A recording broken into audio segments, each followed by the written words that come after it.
한 주간도 평안하셨죠? 우리 2월 12일 WCDF 아메리카 예배를 같이 드리도록 하겠습니다.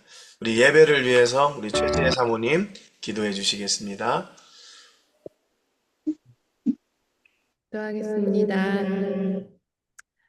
사랑과 은혜가 풍성하신 하나님, 늘 한없는 사랑으로 저희들을 품어주시니 감사합니다. 하나님, 오늘도 주님 예배하는 자리에 함께 모이게 해주셔서, 어, 각자가 있는 곳에서 마음을 합하여 주님께 예배하기 원합니다. 하나님, 이 시간 존귀한 주님의 이름을 찬양하며 또 우리가 주님을 예배하며 영광 돌리는 시간 되기를 간절히 소원합니다. 하나님, 저희는 연약하고 때로는 지치고 또 감당해야 할 것들이 너무나 버겁게 느껴질 때가 있음을 고백합니다. 하나님, 그러나 그런 순간에도 하나님 저희와 함께하여 주시고 하나님께서 맡기신 그 사역들을 기쁨으로 감당할 수 있는 힘을 하나님 저에게 주시기를 간절히 원하옵나이다. 네, 하나님, 삶 가운데서 만나게 되는 어려움 가운데서도 흔들리지 않게 하시고 주님의 은혜로 삶의 풍성한 열매를 또 사역의 풍성한 열매를 맺을 수 있도록 하나님 늘 저희들을 도와주시옵소서. 하나님 늘 우리의 삶이 예배되게 하여 주시고 또 인도하시는 하나님을 저희의 삶을 통하여 증거하며 예수 그리스도의 복음을 전하는 것이 또 기쁨이 되는 우리 모두가 되게 하여 주시옵소서. 네, 하나님, 오늘 우리 예배 가운데 함께하여 주시고 또 주님의 뜻을 더 깊이 이해하는 귀한 시간 되기를 하나님 간절히 소원합니다. 이 시간 말씀을 전하는 하나님 목사님과 또 말씀 듣는 우리 모두에게 하나님이 주시는 말씀으로 또 위로받고 또 힘을 얻는 귀한 시간 되기를 하나님 간절히 원하옵니다. 하나님, 늘 함께, 늘 살아계셔서 늘 우리와 함께 하시는 예수님의 이름으로 기도드립니다. 아멘. 네, 우리 오늘은 우리 신수가 목사님께서 요한복음 4장 24절 말씀을 통해서 찾으신다는 제목의 말씀을 전해 주시겠습니다. 우리 본문 말씀 제가 읽고 이 목사님 말씀 전해 주시겠습니다. 하나님은 영이시니 예배하는 자가 영과 진리로 예배할지니라. 아멘. 우리 목사님 말씀 전해 주실 때 많은 은혜 받으시기 바랍니다. 아멘.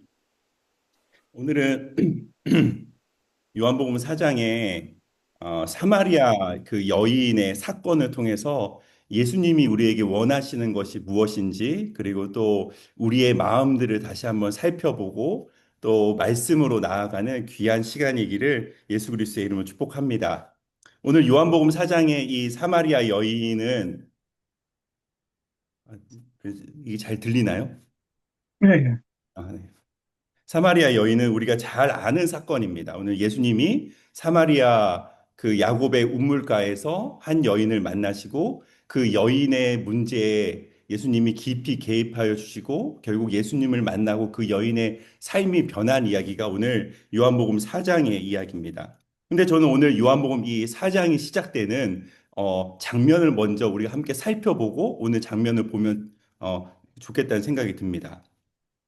요한복음 4장 3절에 보면 예수님께서 유대에 그전까지 다시 유대에 계시다가 이제 갈릴리로 가시려고 예수님이 준비하고 계십니다. 그래서 4장 3절에 보면 유대를 떠나서 다시 갈릴리로 가실세 하면서 그 가는 길에 사마리아를 들렸다가 오늘 이 여인을 만나게 되는 겁니다. 그런데 오늘 그 당시에 보통 유대인들이 네, 계속 모기가 제 앞을 달리고 있네요.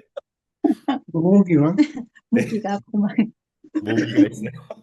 아니, 예, 어, 그 당시에 유대인들이 갈릴리로 갈 때 사실 그 루트를 보면 사마리아로 가는 게 사실 제일 빠른 길입니다. 근데 제일 빠른 길인데 그 당시에 유대인들은 보통 그 길을 선택하지 않습니다. 우리가 잘 아는 것처럼 이스라엘이 남과 북으로 나뉘게 되잖아요. 근데 북이스라엘이 이제 아수르에게 멸망한 이후에 아수르가 정책을 내서 사람들이 이제 북이스라엘 사람들이 이제 그 아수르 사람들하고 같이 결혼하게 되고 서로 어떻게 보면 피가 섞이고 이방인들이 많이 들어오게 살게 됩니다.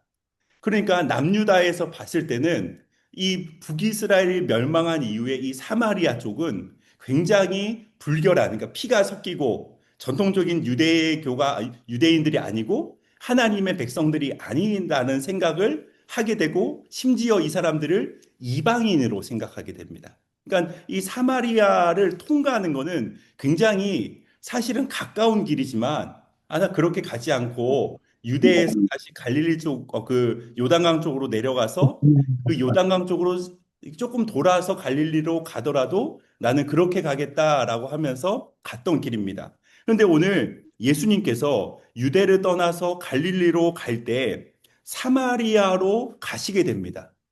왜 예수님께서 사마리아로 가셨을까요? 오늘 4장 4절 말씀해 보니까 이렇게 써 있습니다. 사마리아를 통과하여야 하겠느니라. 오늘 예수님께서 사마리아를 굳이 지나가지 않아도 되는 길이 있고 그 당시에 사람들이 보통 피해 가는데 오늘 예수님께서 사마리아로 다시 가시게 됩니다. 사마리아를 통과하겠다고 말씀하십니다. 여기서는 예수님의 의지가 들어있어요. 예수님이 사마리아를 꼭 나는 여기 들려야 되겠다는 말이 이 4절 안에 들어있는 거예요. 사마리아를 통과하여야 하겠다. 내가 반드시 난 사마리아를 지나서 갈 거야 라고 오늘 예수님께서 예수님의 의지를 보여주신 거예요. 그래서 5절에 보니까 사마리아에 있는 수가라 하는 동네에 이르게 됩니다. 그럼 우린 여기서 궁금할 수 있어요. 아니, 예수님은 왜 다른 길을 두고 그리고 지금 갈릴리에 가서 갈릴리에 또 예수님의 사역들이 있잖아요. 예수님의 사역을 위해서 가시는 길에 왜 사마리아를 꼭 지나야 될까? 근데 이거를 성경적으로 좀 역사적으로 거슬러 올라가면 이 장소는 그냥 단순한 장소가 아닙니다. 그냥 야곱의 우물이 있고 그 우물터가 있었던 장소가 아닙니다. 예수님께서 사마리아 이 여인을 만나시는 과정 가운데 이 장소는 예수님에게 굉장히 중요한 장소입니다. 왜냐하면 창세기 12장에 보면 아브라함이 하나님의 말씀을 따라서 이제 땅을 이동하게 됩니다. 그리고 하나님이 약속하신 땅에 이르게 됩니다. 창세기 12장 6절에 보면 이렇게 써 있어요. 6절에 제가 한번 읽어보겠습니다. 아브라함이 그 땅을 지나 세겜 땅 모래 상수리에 이르니 그 당시에 가나안 사람들이 그 땅에 거주하고 있었습니다. 근데 거기에서 아브라함이 하나님께 대하여 제단을 쌓고 예배를 드립니다. 그러니까 오늘 이 수가라고 하는 이 성은 세겜은요, 아브라함이 하나님께 처음으로 제단을 쌓고 예배를 드렸던 장소입니다. 이뿐만 아니라 창세기 33장에서 35장 사이를 보면 야곱이 이곳에서 우물을 파게 되는데 야곱도 이곳에서 하나님께 제단을 쌓고 예배를 드렸던 곳이 이 사마리아, 특별히 이 세겜 지역입니다. 이것으로 끝나지 않고 다시 성경에 보면 여호수아 8장에 보니까 여호수아가 그 이스라엘 백성들 앞에서 율법을 낭독하던 그 배경이 세겜입니다. 세겜에 이르러서 여호수아는 백성들에게 하나님의 율법을 선포합니다. 그리고 여호수아 24장에서 마지막으로 설교하는 그 고별 설교도 이 세겜에서 이루어집니다. 또 한 가지는 사사기 9장에 보면 여섯 번째 사사가 아비멜렉이잖아요. 굉장히 악한 그 사사였는데 그 사사에 대해서 요담이라는 사람이 와가지고 우화를 들어서 무슨 포도나무, 감람나무, 뭐 무화과나무 이렇게 하면서 우화를 들 때 그곳에 그 요담이 연설했던 장소가 바로 오늘 이 세겜입니다. 그러니까 오늘 예수님께서는 이 유대를 떠나서 갈릴리로 가시면서 이 사마리아 지역을 나는 반드시 가야 된다. 왜냐하면 이곳은 보통 장소가 아니기 때문입니다. 하나님께 대한 예배가 시작됐던 장소고 중요한 하나님의 언약이 있었던 장소가 바로 이 땅입니다. 오늘 이 땅에서 예수님은 한 여인을 만나십니다. 성경의 시간으로 보면 6시고 우리로 그러면 낮 12시입니다. 한 여인이 물을 기르러 왔다가 예수님이 그 여인에게 물 좀 달라고 합니다. 그랬더니 그 여자가 의뢰 이렇게 말하면 아니 당신은 유대인인데 사마리아인 여자인 나에게 왜 물을 달라고 하냐? 우리 상종하지 않지 않냐? 왜 말을 거냐? 이런 말이에요. 그런데 결국에는 이 이야기를 지나면 지날수록 이 여인은 예수님에 대해서 점점 알아가게 됩니다. 아니 너가 내가 누군지 알았다면 너는 나에게 물을 줬을 거다. 아니, 그러니까 그 여인이 또 말하는 거죠. 아니, 우리 야곱의 우물에서 다 짐승에게 다 이거 마시게 했는데 당신이 야곱보다 크다는 말입니까? 그랬더니 또 예수님이 말씀하세요. 내가 너에게 물을 줄 텐데 그 물은 목마르지 않은 물이고 이 영원히 목마르지 않아서 그 속에서 마치 영생하도록 솟아나는 샘물과 같을 거야. 이 이야기는 우리가 너무 잘 알잖아요. 남편을 불러오라 그러고 남편이 없다 그러고 원래 너에게 다섯이 있었고 지금도 남편이 있는데 네 남편이 아니다 그랬더니 이 여인이 깜짝 놀라면서 혹시 당신은 선지자입니까? 이 이야기를 하게 되고 이 다음으로 넘어오면 예배에 대해서 이야기됩니다. 아니 우리 조상들은 여기서 예배하고 당신네들은 저기서 예배한다는데 어디서 예배해야 됩니까? 그러니까 결국 우리가 지금 요한복음 4장 초반부에서 살펴본 것처럼 예수님은 오늘 이 여인을 단순히 만나는 사건으로 그치지 않고 이 여인을 통해서 예배가 무엇인지를 다시 우리에게 선포하시는 말씀입니다. 예수님께서 이렇게 말씀하십니다. 아버지께 참되게 예배하는 자들은 영과 진리로 예배할 때가 오나니 곧 이때다. 아버지께서는 자기에게 이렇게 예배하는 자들을 찾으십니다.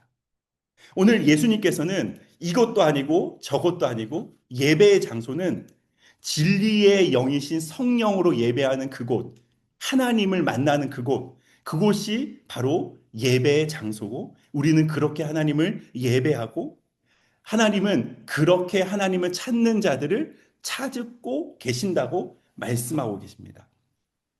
우리가 살다 보면 우리의 일상에 우리가 파묻히기 쉽습니다. 저도 이제 멕시코에 와서 2년이 지나다 보니까 이제 큰 고민은 현실적인 문제들이 막 눈에 보입니다.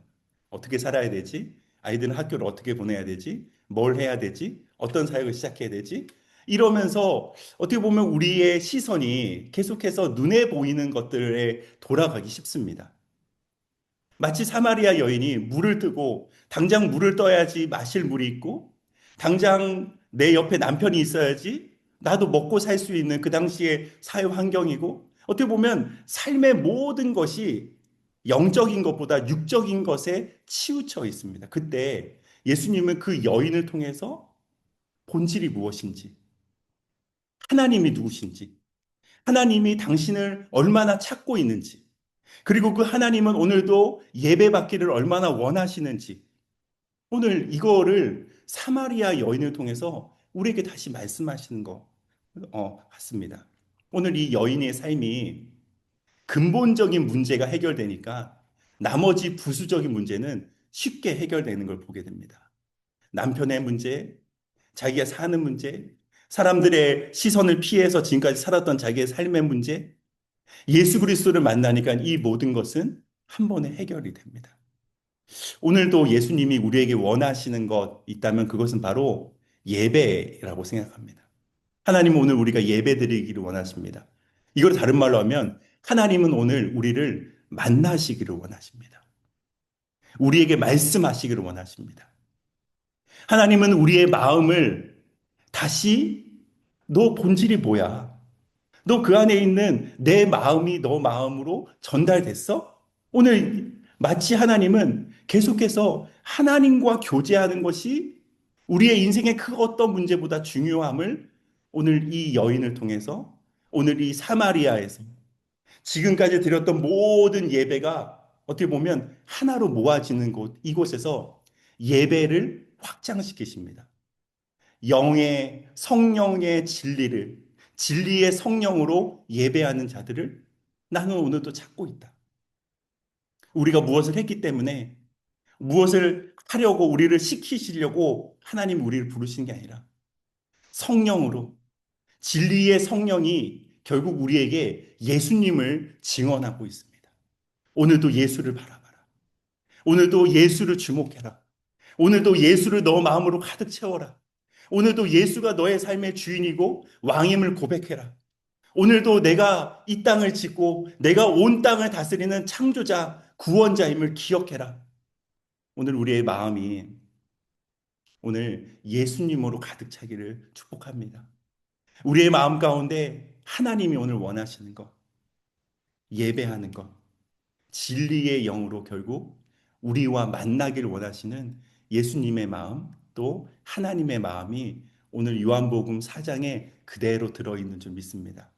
오늘 그 하나님께서는 오늘도 우리를 찾아오시는 줄 믿습니다. 마치 예수님이 사마리아 여인을 찾아간 것처럼 오늘 하나님은 우리를 찾아오셔서 우리와 깊이 대화하며 우리의 삶의 본질적인 걸 다시 이야기하시는 것 같습니다. 오늘 예수님과 깊이 교제함으로 우리의 영이 살아나고 우리의 삶의 여러 가지 환경들이 더 이상 커 보이지 않고 가장 큰 예수님 옆에 그 옆에 있는 것들로 보이기를 축복합니다. 그래서 우리의 삶이 날마다 예배하는 우리 모두 되기를 예수 그리스도의 이름으로 축복합니다. 제가 잠시 한번 기도하겠습니다. 하나님 아버지 참 감사합니다. 하나님 우리는 그저 지나가는 한 장소로 사마리아를 봤다면 하나님께서는 오늘 아브라함의 첫 예배를 받으시고 야곱의 예배를 받으시며 여호수아가 백성들 앞에 율법을 낭독하며 고별 설교를 했던 그 땅에서 다시 예배가 선포되고 있음을 보게 하여 주니 감사합니다. 하나님 우리 삶의 여러 가지 문제들 또 우리의 눈에 보이는 환경적인 여러 가지 상황들로 우리의 마음이 분주하고 우리의 마음이 때로는 너무 분주해서 하나님을 바라보기보다 믿음으로 살기보다 하나님 내가 눈에 당장 보이는 급한 일들을 따라다니고 있는 건 아닌지 하나님 다시 한번 말씀을 기억하며 돌이켜 봅니다. 하나님 오늘 우리의 마음의 소원에 다시 예수님을 주목하고 예수님으로 우리의 마음을 가득 채우고 그 예수님을 따라가고 예수님과 교제하고 예수님이 말씀하시는 그 말씀대로 사는 우리의 삶이기를 간절히 소원합니다. 주님 우리의 모든 삶 위에 은혜 위에 은혜를 베풀어 주옵소서. 예수님의 이름으로 기도합니다. 아멘. 참 좋으신 하나님 아버지 감사드립니다. 오늘 저녁에도 각처에서 하나님의 귀한 은혜로 살다가 또 하나님을 예배하고 말씀을 나누는 자리에 저희들 세워주시니 감사합니다. 이 시간 특별히 우리가 가지고 있는 기도의 제목들을 함께 나누며 기도하고 있습니다. 우리의 자녀들과 교회와 사역과 우리 주변에 있는 환경과 또 앞으로 나아갈 길과 방향들 또 우리의 건강들 또 우리의 문제들 어려움들을 하나님 아버지 앞에 다 꺼내놓고 기도합니다. 우리를 지으신 하나님께서 우리를 잘 아실 줄로 압니다. 하나님, 우리가 사역으로 인해 마음 상하지 않도록 도와주시고, 삶의 문제로 인해서 어려움당하지 않도록 도와주시고, 자녀들과 또 삶의 두려움들 또는 낙심되는 일들로 인해서 저희가 하나님을 향한 믿음이 가리워지지 않도록 크신 은혜 내려주시기를 간절히 바라고 원합니다. 우리에게 주시는 분도 하나님이시고 또 취하시는 분도 하나님이심을 고백합니다. 우리 예수님이 가신 그 길을 우리가 믿음으로 순종하여 가고 있사오니 하나님 우리를 온전하게 세워주시고 채워주셔서 예수님이 가신 생명의 길을 가게 하시고 하나님께서 구원코자 하시는 영혼들이 있는 그곳에 저희들을 세워주시고 보내주시옵소서. 아버지 하나님의 귀한 일을 감당할 수 있도록 건강도 주시고 지혜도 주시고 믿음도 주시고 물질도 주시고 하나님 돕는 손길들도 허락하여 주시고 기도의 동역자들도 허락하여 주시고 특별히 가정의 문제들 자녀의 문제들이 선하게 해결받고 응답받는 역사가 있게 하여 주시옵소서. 그래서 하나님 어떤 상황 속에서든지 온전히 하나님만 바라며 하나님의 일을 구하고 하나님께서 역사하시는 그 자리 또 그곳이 바로 우리의 사역지임을 깨닫고 기쁨으로 감사로 행복한 은혜로 나가는 저희가 되게 해 주옵소서. 아버지 하나님, 멀리 떨어져 있지만 동역자의 삶으로 함께 기도하고 함께 위로하고 격려하고 고민하게 해주셔서 감사합니다. 하나님, 우리가 혼자가 아니며 성령 하나님이 동행하시고 믿음의 사람들이 함께 기도하고 있사오니 하나님의 나라가 저희의 사역을 통해 온전하게 세워주시옵시고 생명의 열매들이 풍성하게 맺어지는 역사가 있게 하여 주옵소서. 어디에 있든지 안전하게 하시고 강건하게 하여 주시고 하늘의 크신 은혜와 복으로 늘 채워 주시옵소서. 이제는 우리 주 예수 그리스도의 은혜와 우리 아버지 하나님의 크신 사랑과 성령 하나님의 감동, 감화, 위로, 교통하시는 은혜가 오늘도 말씀 가운데 예수님께서 가셨던 그 길을 우리가 믿음으로 순종하여 함께 가기를 소원하며 작정하며 나가는 우리 모든 지체들과 또 기도의 제목들과 섬기는 교회와 사역과 자녀들과 가정 위에 이제로부터 영원토록 함께 하시기를 간절히 축복하옵나이다. 아멘.